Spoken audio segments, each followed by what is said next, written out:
விஜயகாந்திற்கு பத்மபூஷன் விருது வழங்கப்படாதது குறித்து தற்பொழுது அவருடைய மனைவியும் தேமுதிகவின் பொதுச் செயலருமாகிய பிரேமலதா விஜயகாந்த் விளக்கம் அளித்துள்ளார். தற்போது நாம் அதனை அண்மை செய்தியாக பார்த்துக் கொண்டிருக்கின்றோம்.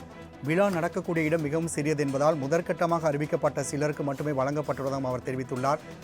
மேலும் விருது வழங்கப்படாத குறித்து டெல்லியிலிருந்து அதிகாரிகள் தன்னை தொடர்பு கொண்டு விளக்கம் அளித்ததாகவும் அவர் கூறியுள்ளதை நாம் அண்மை செய்தியாக பார்த்துக் கொண்டிருக்கின்றோம். மே 12ஆம் தேதிக்குள் விருது வாங்குவதற்கான அழைப்பு வரும் என்றும் அதிகாரிகள் தெரிவித்துள்ளதாக பிரேமலதா விஜயகாந்த் தெரிவித்துள்ளார். தற்போது நாம் அதனை அண்மை செய்தியாக பார்த்துக் கொண்டிருக்கின்றோம். விஜயகாந்திற்கு பத்மபூஷன் விருது அறிவிக்கப்பட்டு வழங்கப்படாதது குறித்து சர்ச்சையான நிலையில் தற்பொழுது பிரேமலதா விஜயகாந்த் இதுகுறித்து விளக்கம் அளித்துள்ளார்.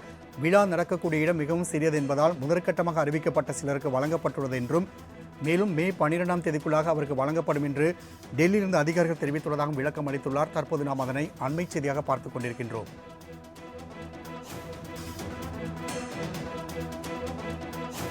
விஜயகாந்துக்கு பத்மபூஷன் அறிவித்தது தொடர்பாகவும் அது குறித்து வழங்கப்படாத குறித்தும் சர்ச்சை ஏற்பட்ட நிலையில் தற்பொழுது இது குறித்து பிரேமலதா விஜயகாந்த் விளக்கம் அளித்துள்ளார். அதில் மே 12ஆம் தேதிக்குள் அழைப்பு வரும் என்று தெரிவிக்கப்பட்டுள்ளதாகவும் அவர் கூறியுள்ளார். விழா நடத்தக்கூடிய இடம் மிகவும் சிறியது என்பதால் முதற்கட்டமாக அறிவிக்கப்பட்ட சிலருக்கு வழங்கப்பட்டுள்ளதாகவும் விருது வழங்கப்படாத குறித்து டெல்லியிலிருந்து அதிகாரிகள் தன்னை தொடர்பு கொண்டு விளக்கம் அளித்ததாகவும் மேலும் 12ஆம் தேதிக்குள்ளாக விருது வழங்குவது குறித்தான அழைப்பு வரும் என்றும் அவர் தெரிவித்துள்ளதை நாம் அண்மை செய்தியாக பார்த்துக் கொண்டிருக்கின்றோம். பத்மபூஷன் விவகாரம் தொடர்பாக பிரேமலதா விஜயகாந்த் விளக்கம் அளித்துள்ளார். மேலும் கூடுதல் விவரம் செய்த ராஜேஷ் வழங்க கேட்கலாம். ராஜேஷ், இது குறித்தான கூடுதல் விவரங்கள். கடந்த ஜனவரி 25ஆம் தேதி பத்மபூஷன் விருதுகள் அறிவிக்கப்பட்டிருந்தன. அதனுடைய விழா கடந்த சில தினங்களுக்கு முன்பாக நடைபெற்றது. அப்போது முதற்கட்டமாக அறிவிக்கப்பட்டவர்களுக்கு அந்த விருதுகள் வழங்கப்பட்டது. அதில் தேமுதிக தலைவரும் நடிகருமான விஜயகாந்திற்கு வழங்கப்படவில்லை என்பது குறித்து ஒரு சர்ச்சை எழுந்திருந்தது. அப்போது தேமுதிகவினர் அதற்கான வருத்தங்களை தெரிவித்திருந்தார்கள். இந்த நிலையில் தேமுதிகவின் பொதுச் செயலாளராக இருக்கக்கூடிய நடிகர் விஜயகாந்தின் மனைவியும் தேமுதிக பொதுச் செயலாளருமான பிரேமலதா விஜயகாந்த் அதற்கான ஒரு விளக்கத்தை அளித்திருக்கிறார்.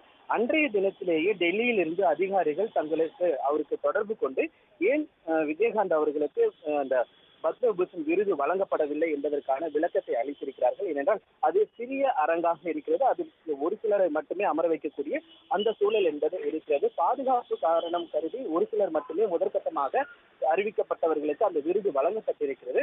மே 9ஆம் தேதியிலிருந்து 12ஆம் தேதிக்குள்ளாக மீண்டும் அடுத்த கட்டமாக விருது வழங்கப்பட உள்ளது.